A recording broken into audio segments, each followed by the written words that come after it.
Dinamis, persembahan KPU Klaten. Assalamualaikum warahmatullahi wabarakatuh. Salam sejahtera untuk kita semua. Jumpa lagi dalam Dinamis, dialog dan informasi di hari Kamis persembahan KPU Klaten. Teman pemilih, pada episode kali ini kita akan kembali mengangkat tema tentang Klaten dalam bingkai narasi mimpi pemuda dan pelajar untuk bagian yang keempat. Nah, kita kedatangan tamu istimewa nih ya, Mas Catur Handanu, pemenang kategori terfavorit kedua Lomba Menulis Artikel Pelajar Mahasiswa Klaten yang dulu pernah diselenggarakan oleh KPU Kabupaten Klaten dalam rangka pemilihan gubernur dan wakil gubernur Jawa Tengah serta bupati dan wakil bupati Klaten tahun 2024. Nah, lombanya ini diselenggarakan pada tanggal 25 Oktober sampai 10 November. Dan Mas Catur ini menulis artikel berjudul Membangun Klaten yang Berdaya. Ya, dalam bingkai Andai Aku Menjadi Bupati Klaten. Dan hari ini kita akan menggali langsung gagasan-gagasannya. Halo Mas Catur. Halo Mbak. Terima kasih sudah hadir di Dinamis episode kali ini. Boleh mungkin diperkenalkan diri dulu kepada teman pemilih, kami menyebutnya. Teman pemilih, oke. Halo teman pemilih, kenalin saya Catur Handanu, asli Klaten juga. Kebetulan rumah saya di Perawatan Kecamatan Jogonalan. Nah, kita kedatangan satu lagi nih ya, anak dari Perawatan. Kok anak ya, apa namanya? Yang berasal dari Perawatan. Kemarin Ya, kita juga mengundang Pak Lurah Perawatan. Oh iya. Ya, nah mungkin berarti tetangganya Pak Lurah ya. Betul. Nah, gitu ya. Kesibukannya apa nih Mas sekarang? Kalau sekarang saya freelancer aja di beberapa platform digital. Baik itu ada Fiverr dan lain sebagainya. Oh gitu. Kalau kemarin pas nulis ini apa masih kuliah berarti ya? Ya, kalau pas waktu nulis itu saya masih kuliah di UMS Muhammadiyah Surakarta. Surakarta ya, ternyata. Oh baik. Nah, berarti kan kita ini akan membahas tulisannya Mas Catur 1 tahun yang lalu ya. Iya.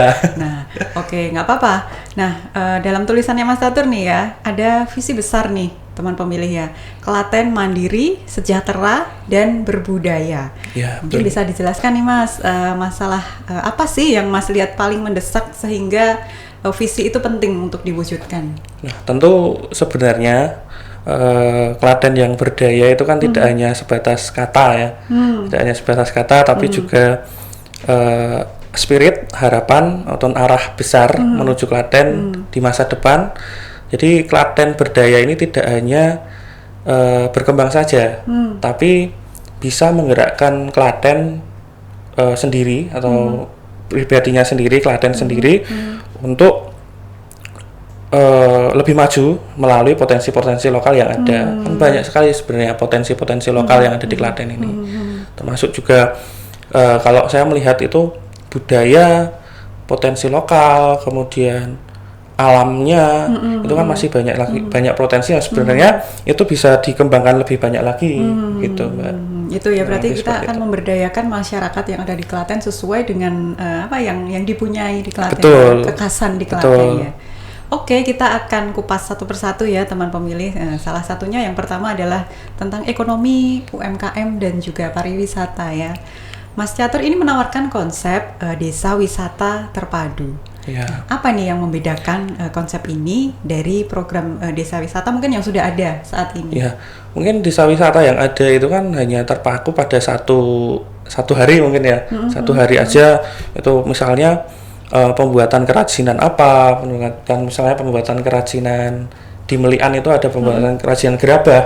Nah, sebenarnya ini bisa dikonsep lebih bagus lagi ketika ada 2 days 1 night. 2 days 1 night. Ya, apa itu bisa dikemas dalam sebuah 2 days 1 night di mana wisatawan-wisatawan yang hadir itu kita maksimalkan di 2 hari untuk mengenal produk-produk di Klaten maupun kerajinan-kerajinan yang ada di Klaten. Nah, itu kan nanti ekonomi di situ akan berjalan, UMKM juga berjalan, termasuk juga kita bisa mengenalkan produk-produk asli Klaten gitu. Sebenarnya apa sih yang menjadi selama ini menjadi penghalang yang membuat mereka menjadi kurang dikenal atau mungkin kurang hasil-hasil yang mereka buat itu supaya bisa dikenal masyarakat, bisa lebih laku lagi ibaratnya. Iya. Itu apa yang bisa diperbuat? Sebenarnya mungkin dari segi media ya, mungkin media itu mereka masih pada zona yang nyaman, mereka mendrop kerajinannya itu hanya ke pemasok-pemasok itu. Nah, sedangkan kita bisa memanfaatkan teknologi, kita bisa memanfaatkan media sosial untuk lebih mengenalkan Klaten, dan nilai ekonomisnya mungkin dari misalnya satu kerajinan misalnya kita ambil 10.000 misalkan, nah itu sebenarnya kita bisa jual jasa untuk tahu bagaimana kerajinan ini terbuat. Nah itu kan bisa menambah nilai plus di wilayah tersebut lagi kan. Ya memang mungkin ada beberapa kendala juga ya UMKM ini, mungkin akses pendanaan juga, mungkin juga pemasaran mereka harus bagaimana, mungkin akan bisa dibantu dari segi-segi itu ya. Nah apa nih nanti kira-kira pendekatan yang bisa ditawarkan agar mereka bisa ibaratnya naik kelas lah gitu? Pendekatan mungkin bisa kita dengan cara sosialisasi terus-menerus Mbak, melalui ya itu tadi platform media dan lain sebagainya.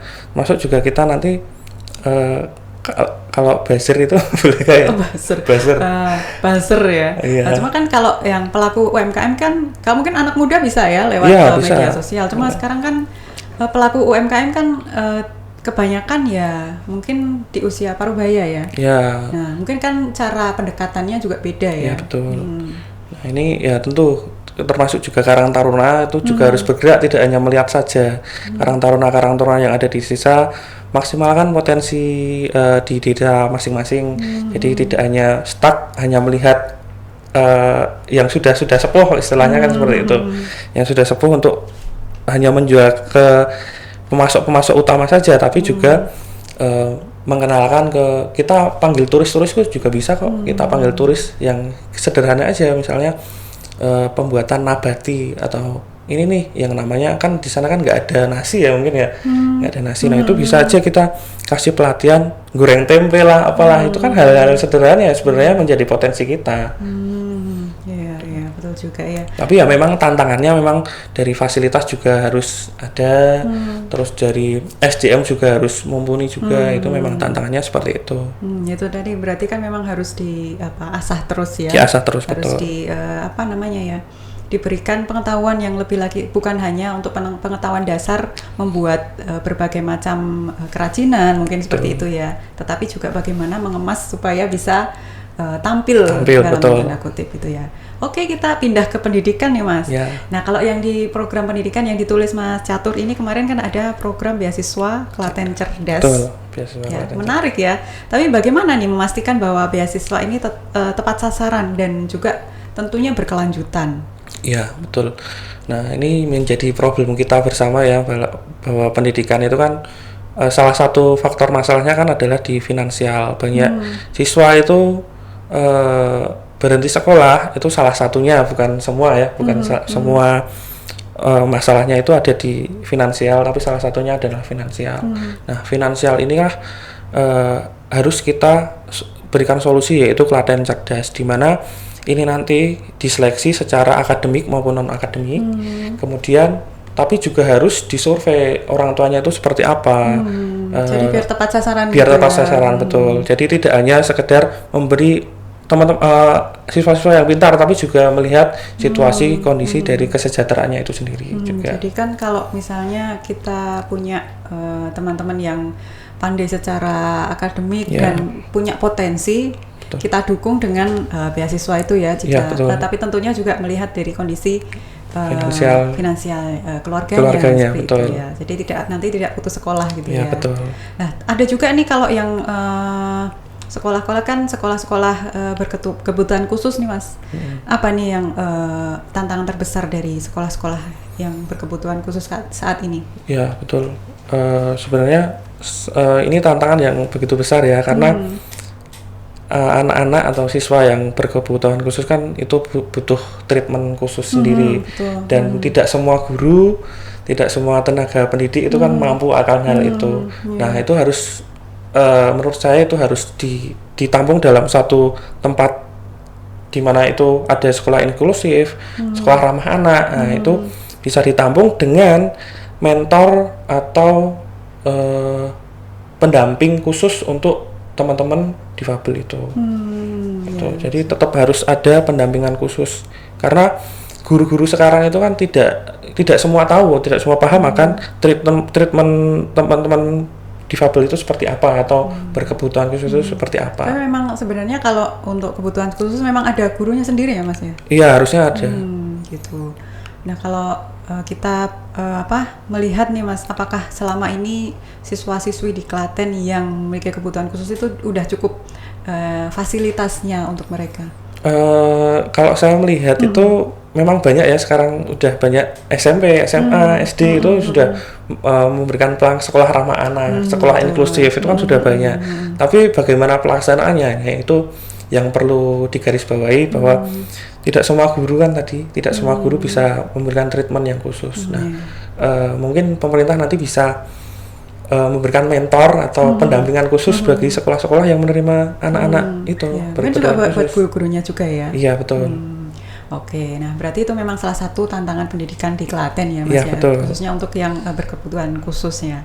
Oke, kita pindah ke kesehatan nih Mas. Ada program menarik nih, program kesehatan Posyandu Plus ya. Iya, Posyandu dan Plus. Desa Bebas Stunting. Apa nih? Terobosannya apa nih yang ingin Mas hadirkan dibanding program yang sudah berjalan di Klaten? Ya, betul. Nah, sebenarnya kan ini berawal dari masalah juga ya, banyaknya kasus stunting di bahkan di wilayah masyarakat yang kecil itu di desa perawatan sendiri kan masih banyak juga ditemukan stunting, walaupun sekarang udah naik ya, angkanya udah naik, jadi udah turun, maksudnya angka stuntingnya udah turun, jadi perkembangan gizi anaknya sudah naik.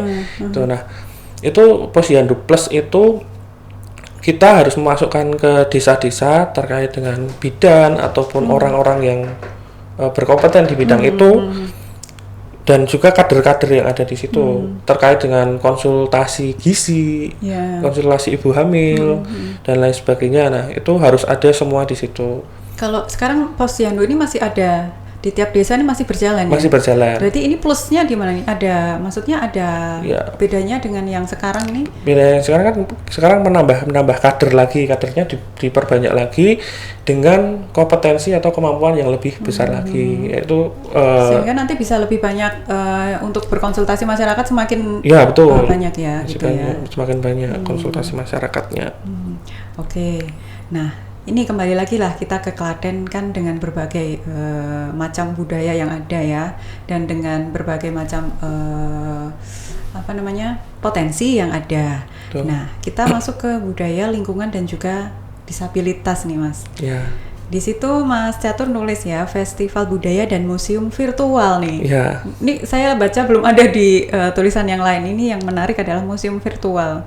Ini kan seperti terdengar kekinian sekali ya, anak masa kini kan semuanya pakai serba. Nah, tapi tentunya bagaimana pendekatan ini digital ini membantu pelestarian budaya bagaimana? Ya, tentu kan sekarang media itu banyak sekali ya di masyarakat, semakin berkembang, dan itu nanti bisa jadikan salah satu solusi museum virtual itu.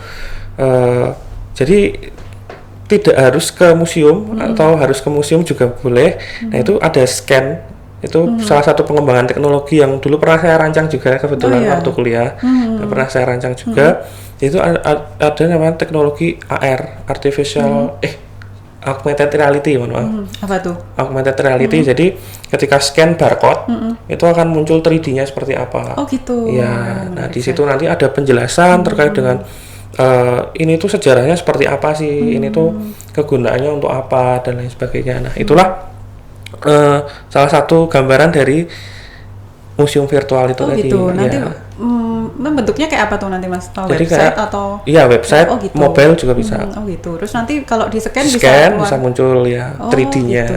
Untuk 3D-nya ya. Jadi betul. memang mengemas dalam bentuk yang disukai, ibaratnya lebih menarik untuk generasi saat ini ya Mas ya.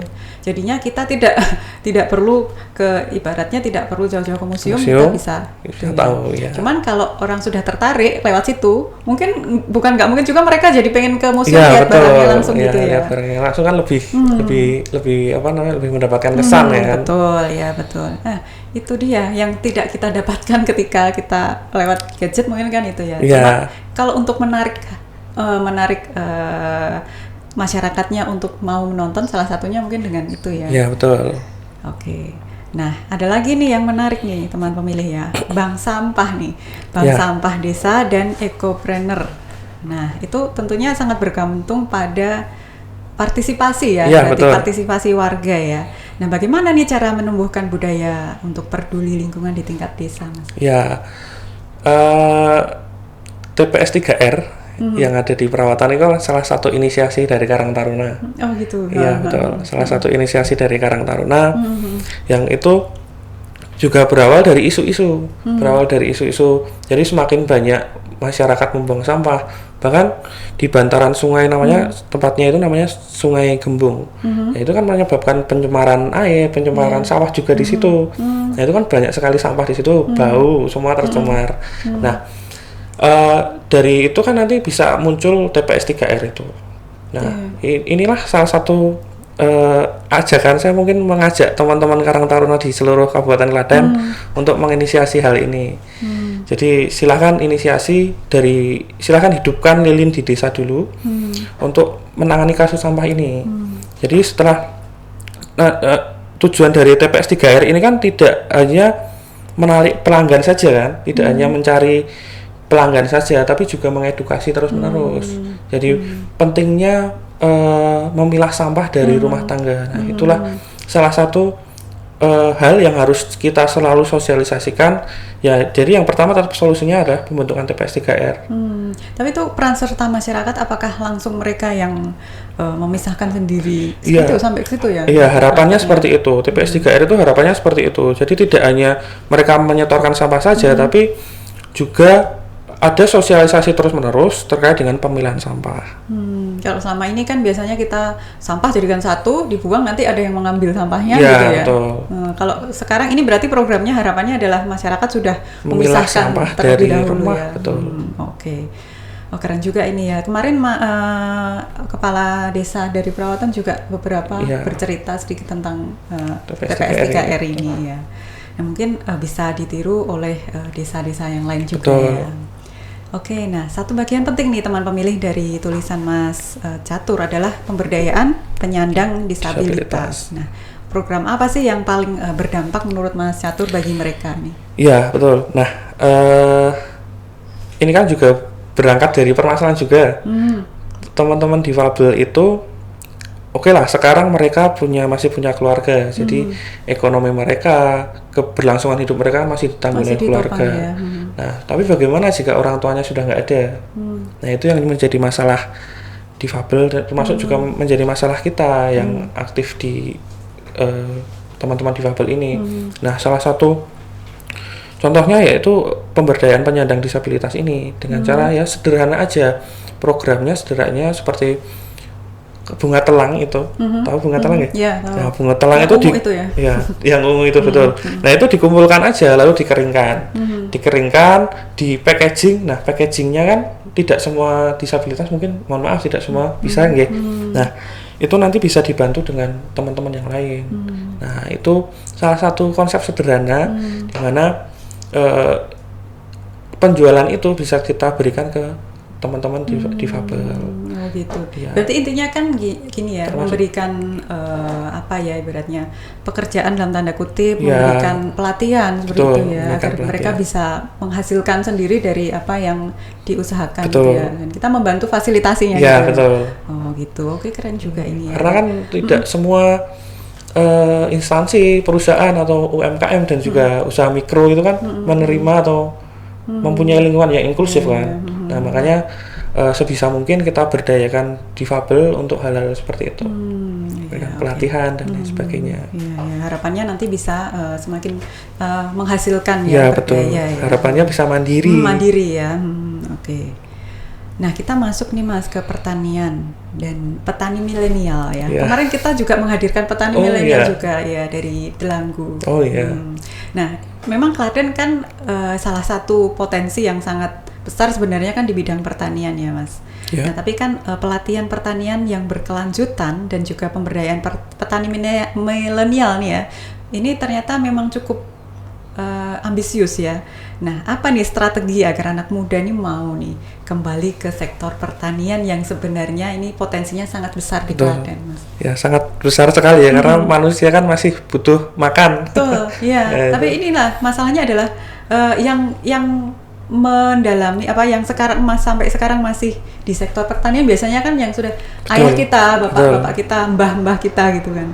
Anak muda nih Mas, kalau anak muda gimana nih strateginya? Ya, jadi petani milenial ini kan banyak pemuda yang sekarang belum terjun ke sektor pertanian. Nah, teman-teman yang sudah terjun ke sektor pertanian inilah yang menjadi poros untuk mereka mengajak teman-teman yang belum. Diiming-imingi aja, sebenarnya caranya ini seperti ini loh, dengan hasil yang seperti ini. Karena mereka itu kan sekarang, generasi sekarang mungkin mereka taunya hasil aja ya. Nah makanya kita harus iming-imingi mereka nih, hasilnya tuh seperti ini loh, hasilnya seperti ini. Nah sehingga nanti ketika mereka mau terjun ke situ, belajar ke teman-teman petani muda, petani milenial ini, nah nanti akan sekaligus selain tata caranya seperti apa, tapi juga menuju ke pemasarannya seperti apa. Nah mau pemasarannya seperti apa, nah itu kan masih banyak cara ya. Ada juga petik, wisata petik melon dan lain sebagainya, itu kan banyak cara sebenarnya. Gitu. Ya memang kalau sektor pertanian ini kan kaitannya dengan pangan ya. Pangan itu kebutuhan primer yang memang pasti akan ibaratnya akan laku lah, ibaratnya akan selalu dibutuhkan kan gitu ya. Nah, cuma masalahnya adalah ketika kalau sekarang itu mungkin tidak semua orang bisa menanam kan ya, orang bisa menanam. Nah, memang mungkin perlu pelatihan khusus atau memberikan dukungan dalam bentuk itu mungkin ya Mas ya. Betul. Maksudnya. Jadi memberikan pelatihan bagaimana nanti menanamnya, merawatnya, sampai kemudian ke pemasarannya. Ke pemasarannya harus seperti apa. Jadi nggak cuma nanam selesai gitu ya. Nah, gitu harapannya nanti hasil pertanian semakin baik, semakin melimpah, dan potensi Klaten bisa dimaksimalkan gitu ya. Oke, baik. Nah, teman pemilih, sekarang kita ke tata kelola pemerintah, Mas. Ya, betul. Nah, di tulisannya Mas Catur ini kan menekankan bahwa transparansi ini kita buat seperti portal informasi ya, portal informasi publik dan sistem pengaduan terpadu. Nah, ini bagaimana Mas bentuknya? Contohnya seperti apa? Mungkin nanti bisa dari kebijakan, penggunaan anggaran, seperti anggaran pembangunan gedung ataupun pembangunan jalan. Nah itu bisa diakses secara menyeluruh untuk warga, karena ini kan akan menimbulkan kepercayaan kepada masyarakat. Gitu. Ya, karena selama ini kan memang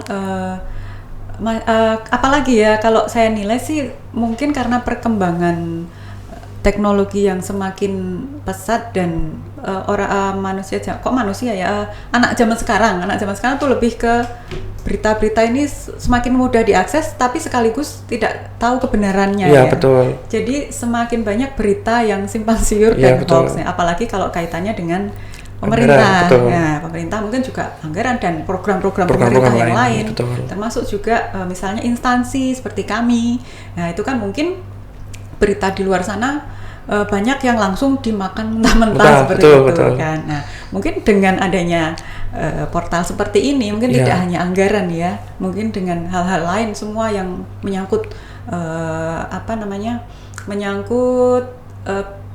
pembangunan di Klaten ini mungkin bisa lebih di share seperti itu ya, maksudnya ya. Jadi masyarakat tahu kenapa kok jalan ini nggak segera diperbaiki, misalnya apa yang harus dilakukan ketika mungkin harus ada perbaikan jalan di desa mana, kenapa tidak? Nah, kita kan itu aspirasi ya. Salah satu permasalahan kan itu ya. Mungkin ada beberapa permasalahan lain banyak. Cuma salah satunya yang kemarin saya angkat adalah jalan akses jalan menuju ke desa. Mungkin ada yang butuh diperbaiki.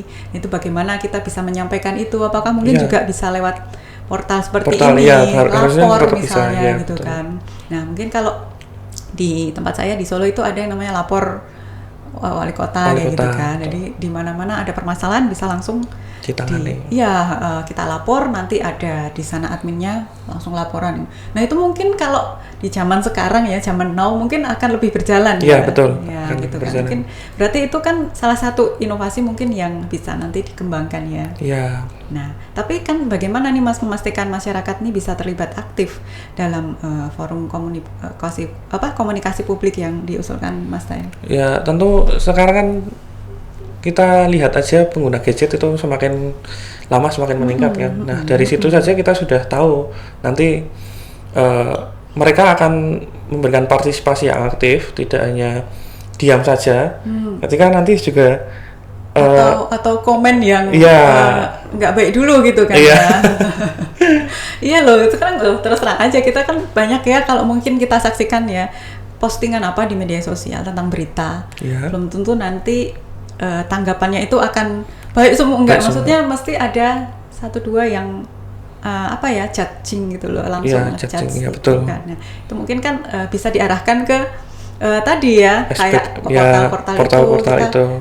Kita yang apa yang dibutuhkan masyarakat Ya. bisa langsung biar tepat sasaran aja gitu. Betul. Kan ya. Nah, oke Mas. Nah, ini sebagai penulis gagasan nih Mas, apa pesan Mas Catur untuk teman pemilih yang ingin melihat Klaten berkembang lebih maju dan berdaya juga nih Mas? Ya, teman pemilih, tentu kita anak muda tidak hanya jadi penonton saja, kita harus aktif di sektor pembangunan ataupun yang lainnya. Nah, gimana cara mulainya? Mungkin kita cara mulai dari desa. Kita nyalakan lilin dulu dari desa. Kita aktif di situ, kita tulis aspirasi kita apa yang dibutuhkan, dan mungkin nanti akan terdengar ke pemerintahan ataupun yang lain. Nah, itu nanti semoga Klaten ini nanti bisa sejahtera, masyarakat sejahtera, pembangunan merata, dan semua ekonomi berjalan lancar dan masyarakat senang, nyaman, dan juga damai. Ya itu dia pesannya ya teman pemilih ya. Tentunya kan pemerintahan yang baik juga nanti ada campur tangan dari masyarakatnya juga ya, yang mau sama-sama membangun Klaten lebih baik ya. Betul. Baik, Mas Catur, terima kasih sudah hadir di Dinamis episode kali ini. Terima kasih untuk sharing-sharingnya. Mungkin nanti lain kali bisa kita berbincang lagi. Terima kasih. Nah, teman pemilih, demikian Dinamis episode kali ini, dan jangan lupa untuk mengikuti seluruh akun media sosial KPU Kabupaten Klaten untuk bisa mengetahui perkembangan terkini seputar kepemiluan. Terima kasih telah menyaksikan, dan akhir kata wassalamualaikum warahmatullahi wabarakatuh.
Persembahan KPU Klaten.